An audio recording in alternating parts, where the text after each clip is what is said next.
people, this episode is specifically for you. Because I hear a lot of people talking shit, saying that if you don't sell 30 cars a month, you suck.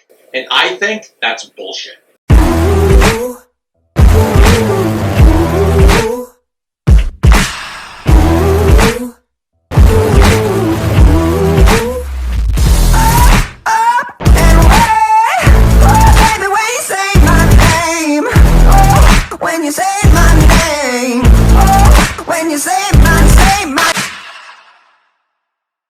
Yeah, so is it me, or does it seem that people have set the measurement for success in the car business at selling 30 cars a month?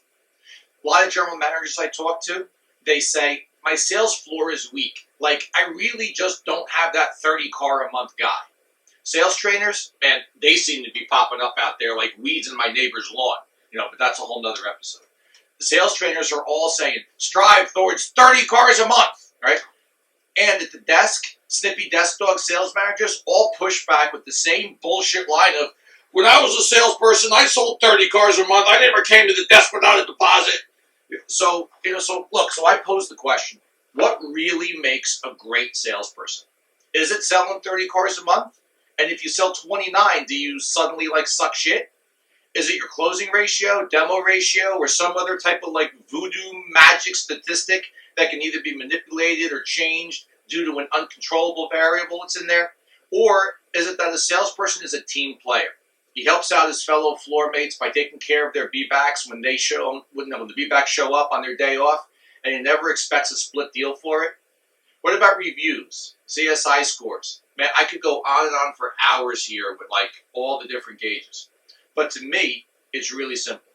You don't gauge a person by whether or not they sell 30 cars a month.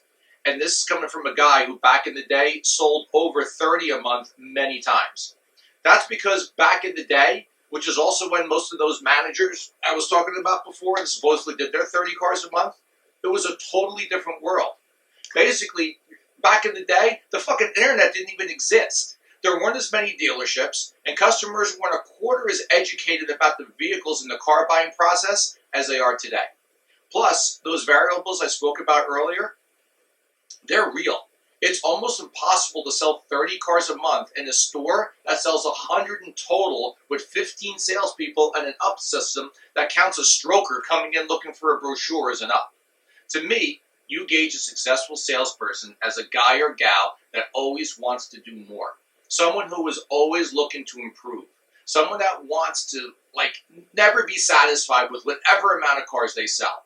They're always looking to add more units, more gross, more referrals, more reviews. The people that are hardworking, that play to their strengths, right? And that are always self-training and striving to be better. The guys who, don't bitch like a 6-year-old little girl with a skinned knee when a lock-up comes in half an hour before closing. My successful salesperson, that guy did 10 last month and is striving to do 12 or 15 units this month. And is going to do whatever he's got to do to get to it. Just a word of advice here, too, I'm thinking about. Set your goals properly. If you sold 10 last month and you want to set your goal at 100 this month, you're fucking fooling yourself. But if you made 35 grand your first year in the car business and you want to get yourself up to 205 years, now you're talking. And 200 grand, that can be achievable.